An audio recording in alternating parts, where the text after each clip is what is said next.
Hi, welcome to High Gear Media's wrap-up of the 2011 New York Auto Show. We've got John Volker, Nelson Iverson, Marty Padgett here, and Joel Fetter. Actually, Fetter. We'll go over that later, but we're here to wrap up what we thought were the highlights of the auto show, starting with John. John, I know one of your highlights was the Sempervives Porsche. Yeah. 111-year-old hybrid, but... Well, a recreated 111-year-old hybrid, but I think for any car to get a standing ovation at a press event full of cynical journalists was pretty good. They fired up two 111-year-old single-cylinder engines that generated power and simply drove it over to the Porsche Panamera S hybrid, which was pretty neat. You said it was a recreation. Did they actually build this car out from pieces of and parts, or? They had to requisition the pieces. They had something like 5 photos and 2 drawings. I forget the exact number. And they spent 3.5 years, and I don't even want to know how many euros, building this thing, which is, by the way, taller than any of us. It's a really large vehicle. Each electric front wheel motor is almost as big as this table. So your favorite car was a 111-year-old recreation of a car that's not for sale?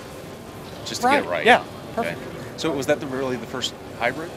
That was the first hybrid in the world, and Porsche, which essentially didn't say anything at all about hybrids for 60 or so years, is now essentially saying, yes, in fact, our name was on the world's first hybrid, now that we're selling hybrids. Hybrid sport utilities, hybrid 4-door sedans. Now they also confirmed the Panamera hybrid for production, and did they price it as well? Yes, it's about $95,000. Not too inexpensive. No, people don't buy that car for the payback. Now, you were also talking about the Mitsubishi i-MiEV getting a price tag and an on-sale date in the U.S. Yeah, and that was actually the last piece of news, I think, out of this entire event. Mitsubishi priced the 2012 i, as they're calling it here, $27,990 before incentives, which means essentially $20,000 if you get the feds. If you're in California, $15,000, and it goes down from there. Don't forget Georgia. The first cars in January are coming to California. Georgia will follow, I'm sure. They're not going to be going to Albany, for sure. Yeah. So let's turn to Joel, because there were some fantastic introductions here today, just big media events. Just a few hours ago, KISS was on stage at the mini stand. What was your favorite introduction just for the show and the bedazzling part of it? KISS was going to probably be that, but it was advertised that we're going to have KISS, and then they were just on stage. Nothing happened. So they didn't sing, they didn't do anything. So I would actually have to say yesterday's Chrysler event, where the actual choir from the Super Bowl commercial came out, and that was pretty cool. I actually kind of almost thought Eminem was going to walk out behind him, but or Dr. Dre, or Dr. Dre when they did the beats, and so I thought that was really cool. And then also the Jeep, when they played the video of the history of the Jeep, that was pretty cool as well. And I heard a lot of people talking about that video because, yeah. So. I have to say the Chrysler introduction was my favorite by far. I thought I wasn't one of the fans of the original Eminem ad from the Super Bowl. I thought it ended on a dark note, and if you took him out of the equation, frankly, you ended up with the press conference yesterday. That was a beautiful high note, and then they ended it with the new commercial that was a sign of someone knowing what they came from in Detroit, but they were aspiring to drive a 300. I think that's the perfect ad to sell that car. And actually, I think that's one of my favorite cars from the show. I like the 300 with the executive package with unfinished wood on the inside. The Bentley grille that everyone buys to put on their Chrysler 300 is now can come from the factory. This is it's exactly where they should move that car. Little step by little step up market. It wasn't my favorite car of the show, though. I'm going to hold that one in reserve, though. I'm going to ask Nelson, who covers our luxury and performance cars, which are entirely located in another hall behind us, sequestered off, and I think that's by their request. Most likely. They wanted to keep the riffraff in a different room. But I'm going to cheat a little bit. I don't have a single favorite car.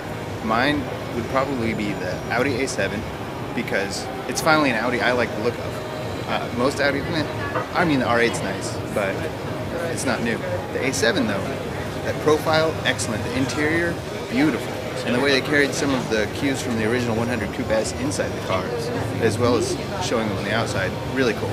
I like that car. But 300 SRT8, major improvement on an already good car. I mean, it's 4 easy chairs that do 170 miles an hour, and now it'll actually turn, right? It's got the adaptive suspension system, it's got the paddle shifters, it's much more a driver's car. I really like that. And finally, the 500 Cabrio, just because the geek factor of that sliding canvas top, super cool.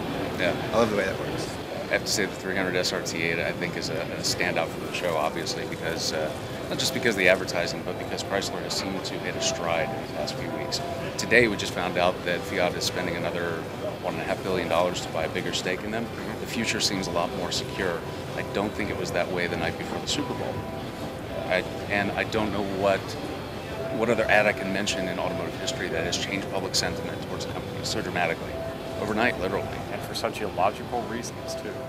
Illogical, emotional, but somehow they knew it. If only GM could do something like that now. What would they do? I mean, make an ad, like you were just saying, that would physically change people's opinions. I personally know many people that will not buy a GM mainly just because they took the money. And many people said that about Chrysler, but many of those people seem to have changed their opinion now because of that ad. So they need that electric moment, is what you're saying. Yes. So John Mellencamp didn't deliver it with his song. I heard that they were going to go back to the Like a Rock truck campaign. You think that's going to do it? I don't think it'll do it, but I think it's a step in the right direction. I think that had a lot of brand equity in it, personally. And, a lot of I'm from the Midwest. A lot of people in Iowa and Minnesota, farmers, they drive Chevy, Ford, or Dodge. And the Chevy Like a Rock thing, and then they had the generations of the trucks, that really resonated with people, especially in the Midwest where the trucks sell a lot in Texas. I think so. Do you think that they really need that epic moment? GM at least has 4 successful brands that were left behind after they went through their bankruptcy. I think Chrysler really needed it more than they did.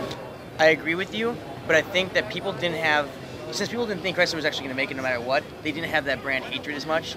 GM, there are so many people I personally know that will not touch a GM car again because they took the government bailout and that's their tax dollars. Sure.